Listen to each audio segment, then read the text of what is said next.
Hey guys, welcome back. So today I'm out the range with some bullpups. Of course, I brought out my favorite, which is the Tavor. I'm madly in love with this rifle. What's kind of funny about that story, before I get into the real reason we're out the range today, you know what guys, 10 years ago, if you would have asked me if I was a big bullpup fan, I would have said no. I've always understood the purpose of the rifles. I think they make good military rifles. They certainly have a distinct purpose in the military or anywhere else. They're handy, lightweight, you know, all that good stuff. But they just weren't for me. That was until this little Israeli beauty hit the streets and I fell in love. This thing really swept me off my feet. So much so that my original AK-74M, that has been my go-to rifle for years, has been stripped down for parts, and I just use it in other videos and other testing. It's not really my go-to rifle anymore. This is a rifle I leave the house with most often. If I need a rifle, this is the one I grab. But, so, I've somehow become this bullpup guy, and it happened when this little guy hit the market. So I've kept my finger on the pulse of new bullpups that are coming out, things like the MDR that's coming from Desert Tech here really soon. Everybody seemed to be pretty excited about that at SHOT Show this year, myself included. But there were some other bullpups that have been on the market before in the past. Bushmaster made the M17S from about 1992 to 2005. It was a take on an original Australian design that was designed for the Australian military, but they never adopted it. And so it just kind of fell by the wayside. It was licensed to Bushmaster. They quit making it in 2005. But a company called K&M Arms was taking these old Bushmasters, which had a few quirks, and was cleaning them up, making them more modern. Well, they also had the idea, well, heck, we can just build these brand new from the ground up as a new rifle, implement the improvements, and sell it. And that's what's happening now. So let's take a closer look at this K&M Arms Bullpup M17S. But first, I got to put some ammo through my buddy here.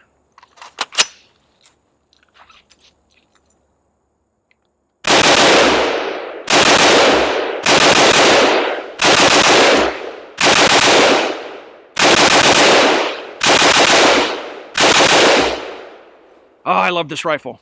Let's play with this new one.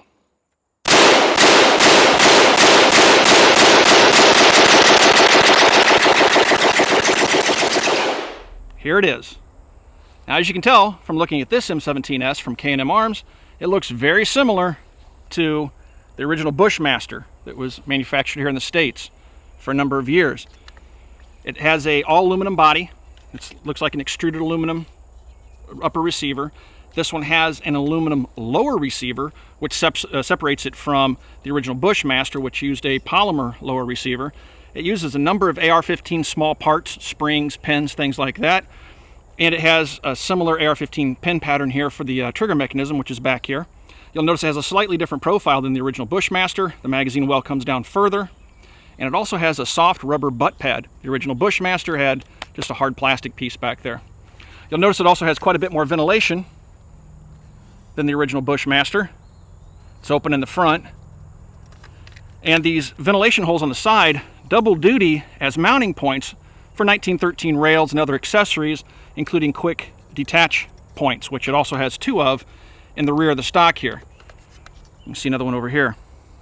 Overall, the quality of the gun is absolutely superb. When I took it out of the box for the first time, which was just this week, so this is a first shots video. This is not a full review. I'm just taking it out of the box. Brought it to the range. I haven't really cleaned it. I did break it down, learned how it worked, punched the bore, just my regular maintenance before I take a gun to the range. So it's still running its factory lube on it. But one of the first things I noticed when I took it out of the box was this thing was incredibly simple. Extremely simple. You take it apart and it's just big parts, easy to use. You can see all the working components. It's really kind of refreshing. It's, you know, a lot of the guns today are like modern cars under the hood. You know, everything's packed in so stinking tight, you can't really see how things go on. An example of that would be the F2000 rifle. You can't even get into the darn thing without field stripping it. I mean, you don't even have a standard ejection port. It's just everything's sealed up and out of view. This thing is the complete opposite, man. This is like a 1950 Chevy. When you pop the hood, you can actually see the road on the, you know, on either side of the engine. You can get to your spark plugs. This thing's the exact same way. When you look at it, it's just so simple. I'll break it down for you guys here in a few minutes. But anyway, oh yeah, let's talk about the X15 drum. You'll notice I have a 50-round drum in this. This is an X Products drum. I love these drums, but I can't use them in too many bullpups that I own. It works just fine, I found this morning, in this rifle. So let's put a few rounds through it, show you the gun working. Then let's take a look inside. I think you'll agree it's kind of interesting.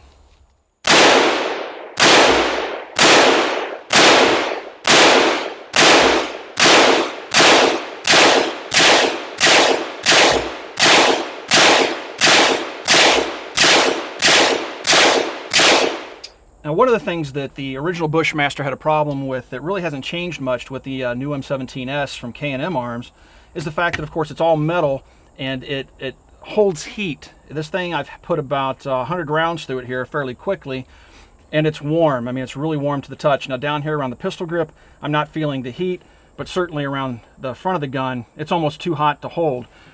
Now, you can put AFG up here or a vertical grip, which would get your hand away from the metal, which I would recommend if you're going to do a lot of heavy shooting with the gun. But yeah, so the polymer obviously deals with heat a lot better than the aluminum does, but it's not unmanageable. It's definitely interesting. So let's take a look inside of the gun. Now, you'll notice, of course, it has a 1913 pick rail across the top that's held in place with screws. It's removable. The original M17 had an integral carrying handle that also doubled duty as a charging handle. You'd hook the back of it and pull it to the rear. The charging handle would separate. It would come to the rear, draw the bolt to the rear, and allow you to charge the weapon. The guys at K&M Arms decided to use a left-hand side charging handle, which is reversible to the right-hand side. You can see the cut for it right here. So you can charge it from either side. Now, I will admit that the charging handle is kind of smallish. It's right here. It's smallish. I would imagine that it's something you can upgrade. It's held in place by a screw here. You may want to get something that is a little bit larger, gives you a little bit more surface area to grab a hold of. I haven't had a problem with it, but I will say it is kind of smallish. Here's some of the controls over here. Very reminiscent of the original Bushmaster. This is your bolt release, and this is an ambi magazine release, and then a standard AR-15 type release right here on the other side of the receiver. You'll notice it only has an ejection port on one side of the gun as well. It does not have an ejection port over here, but it has an ejection port buffer. And as you can see in some of the video, the gun's actually throwing the brass forward to the right. You can shoulder it and fire it from the left hand, but you're going to have to pull your head to the rear. I mean, this is a very short stock area. You're going to have to hold your head to the rear and make sure not to get it in front of the ejection port. Otherwise, it will hit you with the brass. But anyway, again, let's take a look inside. Now, there's just two push pins that hold the gun together. There's one right here, and there's one right here. This is unchanged from the original design.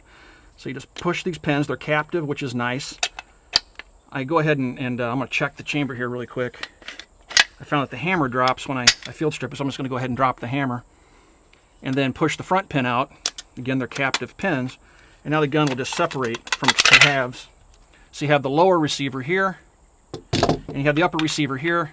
The bolt carrier group just slides right out the rear. All right? So this is basically what it looks like inside. See if you guys can see that. You can just see right through the entire receiver.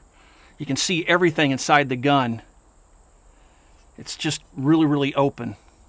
The barrel is held in place here, and then there is another mounting point for the barrel right here, it appears.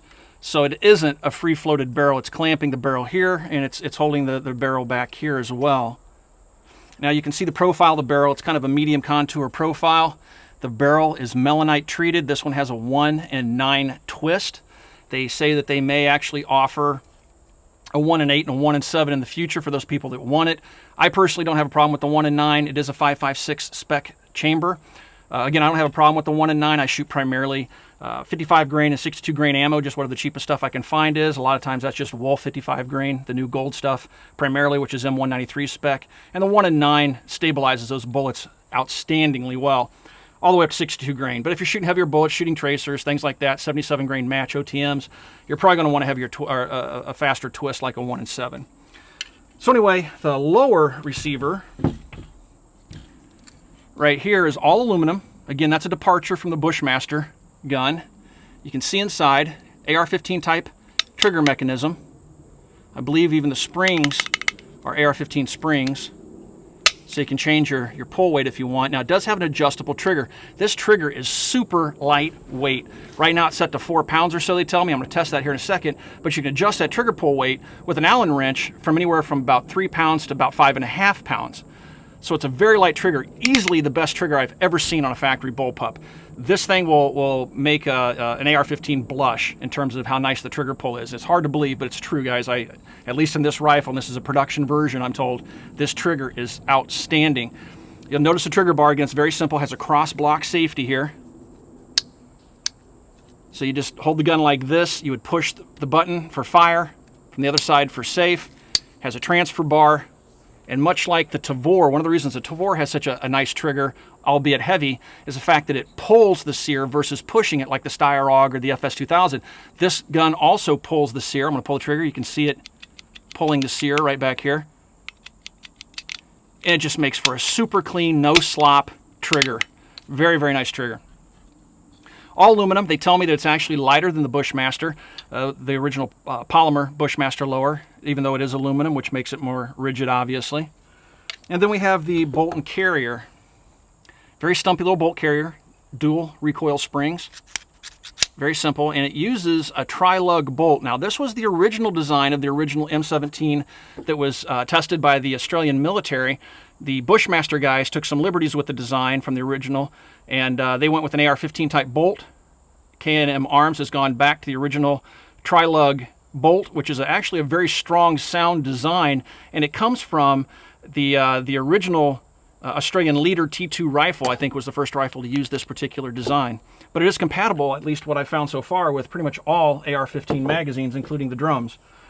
To put it back together, very simple. Just put your bolt back in the receiver, line up all the little holes here, like that. Set the rear in, because you have to kind of collapse the buffer area here, the buffer plate in the rear. Set it in there, kind of push it down. Push the pin in. Oh, that's what I did. I had the pin pushed in, and just pin it back in place. Like that. And do a quick function check. Has a nice big ejection port. One thing I've noticed is you can see some light through down here. It's kind of like the ACR. You can actually, when you stick a magazine in it, let me see if I have a magazine here. When you stick a magazine in it, you can actually see the rounds by looking down. See that bullet down there in the ejection port? So, yeah, it's kind of recessed right there. But the gun feels really good. It weighs about 7 pounds, 5 ounces with nothing in it. Its shoulder's really nice. The pick rail's a nice upgrade from the original Bushmaster design. But, yeah, it's very simple. It's a robust, simple rifle. I've had no malfunctions with it this afternoon. But, again, I only have about 200 rounds through it. I'm going to put some more through it. So let's do that. Let's go shoot this thing some more. I have my Lyman digital trigger pull scale here. I'm going to go ahead and set that to 0 and see what the trigger pull is on this rifle. Go back to 0.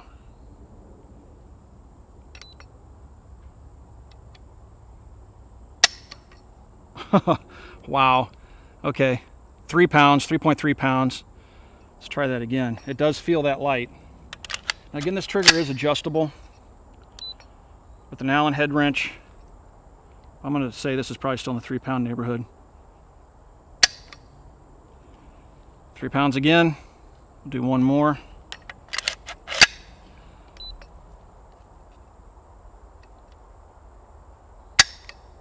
Three pounds again. So this is definitely a 3 pound trigger pull. It's extremely light. I can fire the gun very quickly. What does that mean for accuracy? I don't know. I'm going to continue my evaluation of the gun. Obviously, I have a lot more shooting to do.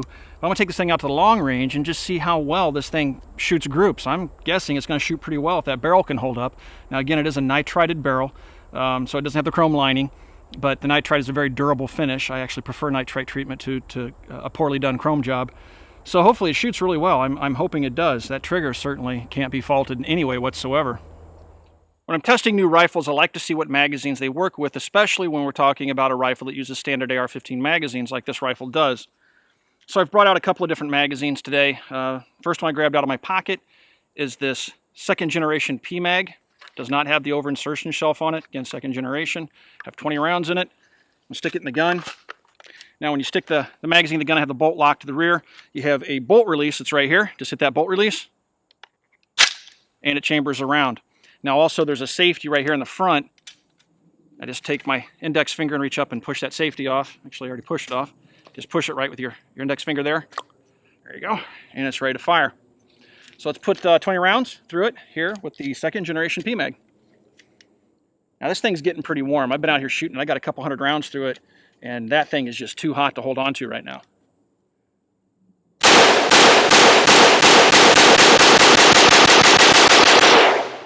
All right, locks open on the last shot fired. let's go ahead and see if that magazine drops free.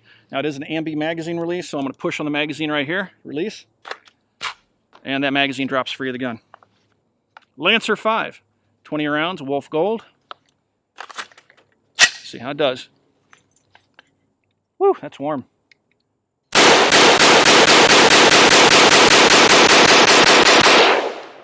Locks open just fine on the Lancer 5. That's warm. Push the button from the other side, see what happens. There it is. And the magazine drops free of the gun. Last up, and I don't know where it is, I'm going to have to go grab my 3rd generation PMag. I'll be right back. Got it. 3rd generation PMag with the shelf here on the rear to prevent over insertion. Stick it in the gun.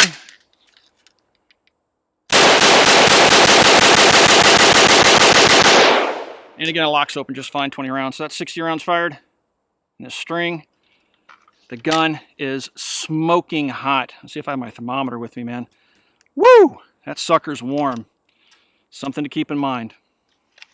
Oh, also, it's kind of nice. The pistol grip on this thing is just a standard AR-15 pistol grip. As long as you're not using an AR-15 pistol grip that has the high back on it, just a standard AR grip. This is a Tango down, I believe. It'll fit on this rifle. So that's another nice touch. And again, the grip is not hot at all. I can hold this thing like this, despite the fact it's smoking hot up here. So I know what you lefties out there are going to ask me, does this thing work left-handed? Now, of course, I've already pointed out that it does not have an ejection port on the left-hand side of the rifle. So really, if you're going to be a left-handed shooter and shoot this thing, you're going to have to shoot it with the ejection port right where it's at. You're not going to be able to reverse the ejection pattern. So, in the name of science, I'm going to go ahead and put this thing to my face. Didn't know if it was loaded or not. And fire it left-handed, see what happens. Now, I've been firing it right-handed obviously all day long, and it looks as though it's throwing the brass pretty much this way, away from my face. As long as you keep your face behind that ejection port, shouldn't have any problems. Of course, that's theoretical until I do what I'm about to do now.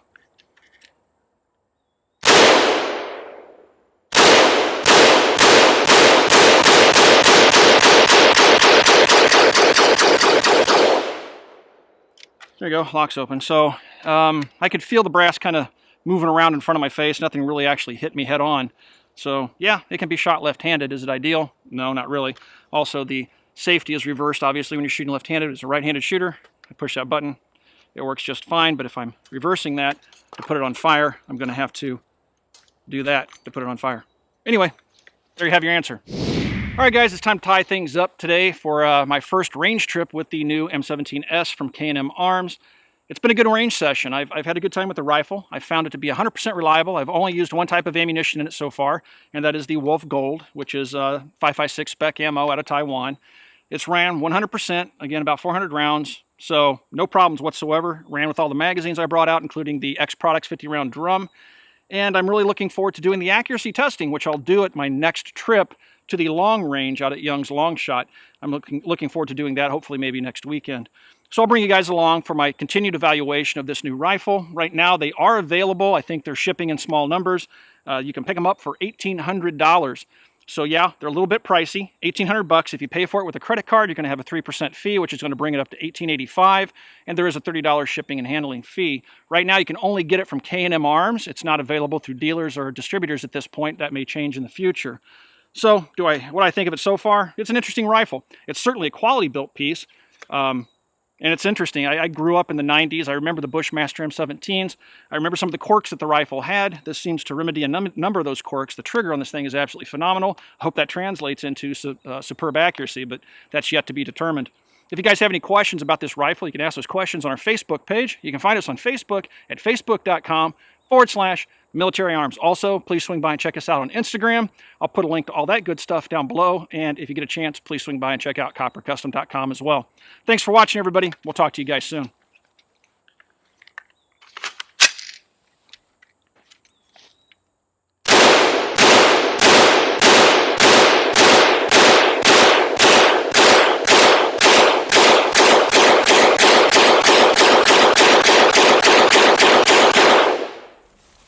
I know from following the comments and the videos that I post that a lot of you guys are Jeepers, as am I, and you're going to ask me, what's up with the new vehicle in the background? Well, this is its debut. This is my new JK Unlimited 2014 Rubicon.